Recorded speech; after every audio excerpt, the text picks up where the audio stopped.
logic has to be aligned with emotion to define and make a declaration of what's truly important. But then after that, you need to trust that your declaration was the best possible judgment. And you need to be disciplined in trusting yourself that this decision you made in this moment of high clarity and discernment is the right decision. Welcome creators, artists, smart professionals, and all those ready to take action and create a passion-centered lifestyle. This is another episode of the Creative Action Podcast. I'm your host, Bruno Flow. Let's unlock greater levels of flow, freedom, and fulfillment together. Discipline seems to be something that a lot of entrepreneurs and creatives struggle with, and it's something I feel entitled to talk about because I struggle a lot with not feeling like it, with also feeling lazy or not feeling any motivation or meaning to do stuff and still having to do it because of survival needs, like actual true survival needs, like not eating level. Because my father died when I was a child and I had to man up and work here in Argentina since I'm 13 years old. There is no glory in that. I mean, it's not needed, but I learned a few things out of that. I gained the experiential knowledge about what it takes to get shit done. And there is no possible way to pass this to you. There is no possible way. This is something that you have to go through. The learning, the character honing you achieved through experience. Like, imagine someone that went to 10 different wars.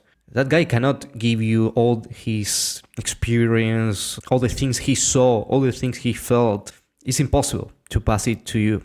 But there are a few things I can say about this that maybe can serve as signposts in your own journey of growth, of actually transforming yourself into this new person you want to transform, creating someone different than who you are, changing your paradigm, changing your beliefs, changing what you think is possible. For this, discipline is one of the core skills that you need to hone.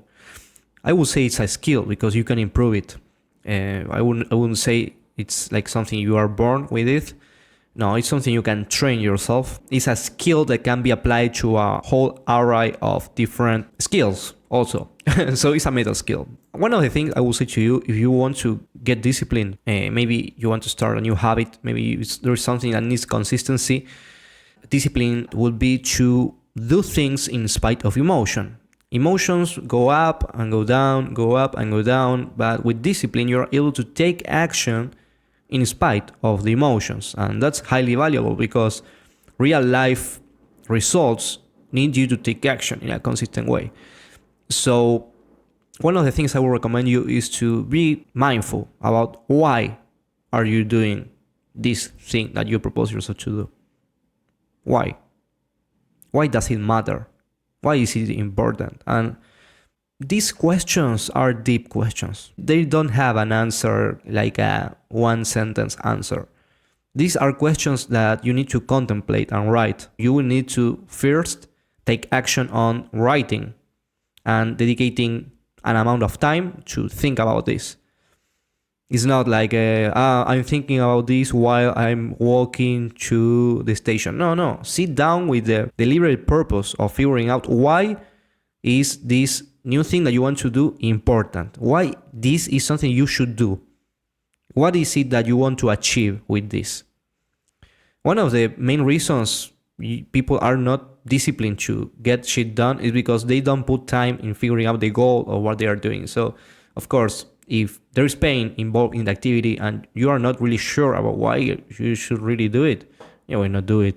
So bringing awareness to the reason that why this is something important, why even bother? I mean, you don't need to do anything. You are not right or wrong. There is nothing wrong with you, to be honest. You are living, you are breathing. If you are listening to this kind of podcast, you have an optimal health, let's say, or you are functional. It's not like you are not functional. Maybe you are struggling emotionally and with your results, but you are pretty much a functional person, I assume. If not, well, probably you need to put more time and energy into getting help and everything.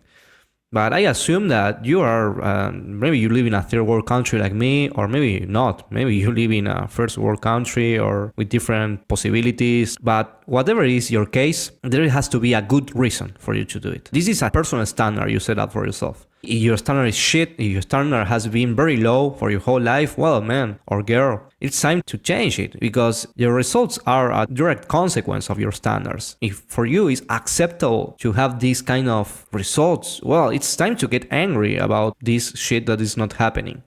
It's time to get angry and not accept that anymore. If you can use this anger to tune into what you actually want and use this energy for taking action, this will help you to take the first step. If you are able to feel the anger of not being able to achieve this standard you set up for yourself, you can use this energy to take action. Obviously, this is a short-term kind of strategy. I recommend it because I had to use it when shit was hitting the fan. Like, there were some things in my life that were completely unacceptable, and I had to make a change. I had to decide, okay, no, this is not acceptable. This is the last time I'm willing to accept something like this. And this is bringing your own sense of strength to the table, your honor, your self-esteem, everything to the table. Okay, why I want to do this? Why? Okay, I want to do this because this is an experience. I will not tolerate it anymore. Okay, this is a declaration you are making. Actually make a declaration of why this is important and why you are willing to change it. Make a decision. This is the first step. A declaration and a decision, and being aware of why this is key. Also, be clear about the consequences of not doing this. Because if I don't do this, man, in 5 years I will be in a trash dump. I don't know. And put a time. Make a specific calculation about the consequences of this. So it's not like something you are thinking half-assed. No. It's something you calculated. Okay, in 1 year, 12 months. Well, if in 12 months I'm not putting the reps, I'm not exercising, let's say, in 1 year I will be how many kilograms? 20 more kilograms. Okay, I will be, my weight will be 90 kilograms. I like that? No, I don't like that. Okay. You already know what is the actual outcome in numbers, in facts. It's not your imagination. And this is super important. We are so used to think in metaphysical terms. We use very general words to talk about our situations. Oh, I want to have more clarity about my life. What the fuck is that? What the fuck is having more clarity? What the fuck is being more disciplined? I don't know what it is. I don't know. How does it look in facts? How can you measure your clarity? And at first it's a stretch because you are not used to measure those kind of things, but you are saying that you don't have clarity because you are seeing something.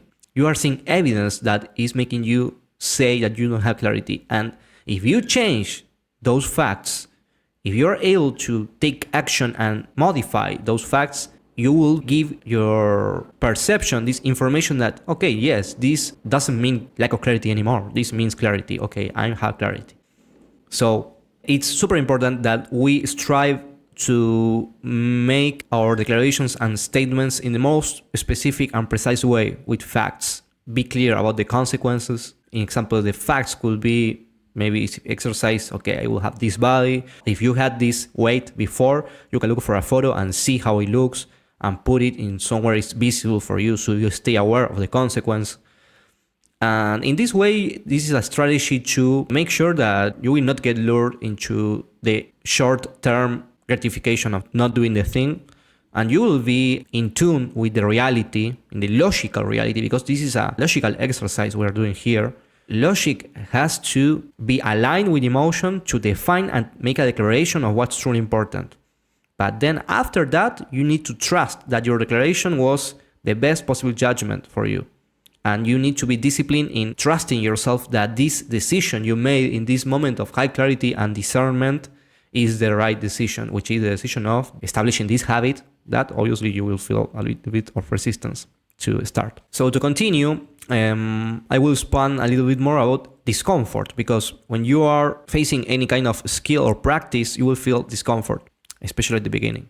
because you will not be used to do it. It will be something new, and there will be days you will not feel like it. You will feel like maybe today I will not do it. I will just go to sleep, and tomorrow is another day. You need to get used to discomfort and make the effort of not labeling it as something bad. I will give you an example. When in martial arts or in Muay Thai, an example, which is the last martial art I'm practicing, but boxing will be the last, but I'm not sure if it's a martial art or a combat sport. I don't know. Well, whatever. When you do this kind of very demanding exercise, your mind will give you all the wrong signals, the warning signals, like you don't have any breath. You were running like for 1 hour and you don't have any breath. Your mind is going to give you a lot of thoughts about why this is not okay. But the actual truth is that if you continue moving forward, eventually you start to feel better, and that limit was a false signal that you should stop. But how do you know if your thoughts are true or not true, or if the limit is not true or whatever? There is no way of knowing this without experience. And this leads me to the next point, which is you need to expand your limits step by step. So you will be facing discomfort, and you will push through that discomfort, and you will see if those warning signals were actually true or were actually dismissible. So it's important that you get reference experience. In example, what happened to me, I remember a friend, we trained together, we went running together. And this guy, he was able to run for, I don't know, 1 hour without tiring himself. And I had a problem in which I didn't have cardio. So I ran 15 minutes and I got very tired, like I'm gonna die level of tiring. And I remember I went to run with him, and he was running like for 1 hour, and 15 minutes after the beginning, I was feeling like dying. As I was following him, I had this pressure, let's say, of following his rhythm and not surrendering. So what I found is that I was able to follow his track for 1 hour for the complete session. During that process, I had like 5 times I thought I was gonna die. 5 times. I thought that, okay, this is the limit, I cannot continue doing it. And I proposed to myself, okay, I will not listen to this. I will continue going and see what happens. That was like an experiment I did. And it was surprising to see that after that warning signal, I don't know, 5 minutes later, it was like if nothing happened. I was, okay, that wasn't true. I can continue. It wasn't true that my body is not going to break or anything. I'm just feeling okay. And then 15 minutes after that, again, feeling the same shit again. Oh man, this is the limit. Oh, this time I reached the limit. And then, oh no, this wasn't the real limit. And that happened 4 times in one session. So after that, I realized, okay, my thoughts are not always telling me the truth. I should be more careful about what I think and what is actually true. I cannot trust my own thoughts. And that was a huge wake-up call for me. So, well, this is the thing. You need to gather reference experience, expand your limits step by step. Discomfort is not good or bad. It's something that happens in our body. It has its own rules.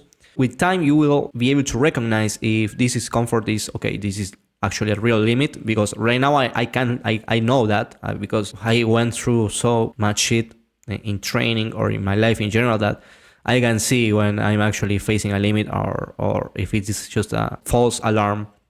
Another thing I would say to you is to double down on your control and do everything you can to make this whole process easier. An example, what I did was at some points in my life, I partnered with friends trying to do the same kind of challenge. So I stay accountable to them. That was giving me extra motivation. Also, I was trying to create an environment that helped me to move forward and make public commitments, public declarations about my challenge and what I wanted to achieve and what I wanted to change. And also give myself positive reinforcement. Like, okay, if I'm doing this, after I complete this weekly challenge, I will have some kind of positive reinforcement, a prize, a gift for myself or whatever. So yeah, be creative about this. Do everything you can to make this happen. It is important. Be obsessed about this. This is what it takes to kickstart some kind of new habit. And finally, I will say to you 2 more things. One of those is Focus on appreciation of the little things of the journey. You are doing your best. You are doing your best to change. This is a mastery journey. This is the path of the discipline is the path of mastery, in which you learn in some way to relate to your emotions with control and with mindfulness. And this is a whole journey with a lot of self-discovery. This is a never-ending process. So then with time, you learn to appreciate the little details. Like, okay, every time you go to run, you appreciate that moment in which you prepare yourself and you start thinking, what kind of music I will put for this running session, or where I will go to run this time. And you are not worrying anymore about how tired will you be, or how you will start to look forward for that moment of grounding and doing this thing that you know is important for you and brings your value up. Because when you are doing things for you with that sense of discipline, this has a direct impact on your self-esteem, definitely. So yes, enjoy that process. It's not all effort, hard work, hustle.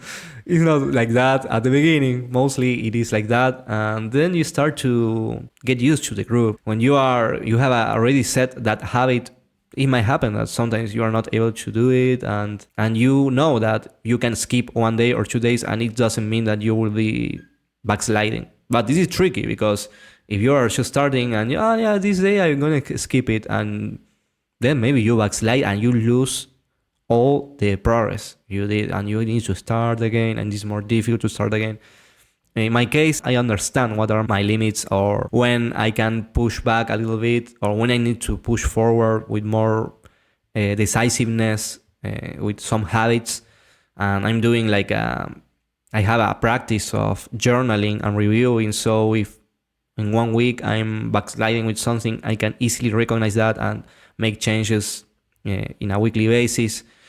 So this will be the last of the tips. Maybe stay aware on this process and journal about your efforts, because this is about learning about yourself, your limits, and what you're able to do, expanding your power, expanding your limits, growing. And the more you are journaling and being aware of what you're doing and the different things you tried and work or didn't work, the faster you will learn, the faster you will start to master this meta skill of discipline.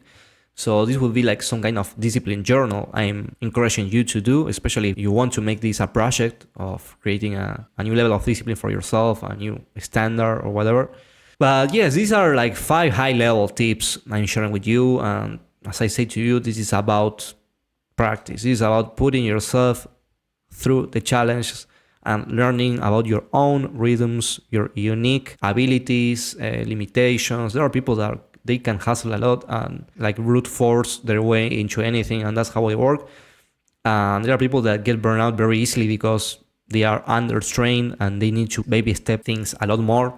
They need to create very basic habits at the beginning to start generating that discipline skill. There are no rules for this. So whatever is it you are coming from, I wish you the best with this challenge of being disciplined. You can do this. This is something achievable. You can hone your discipline. And thanks to this discipline, you will be more consistent and achieve new results. Thank you for listening. I hope you enjoyed this episode.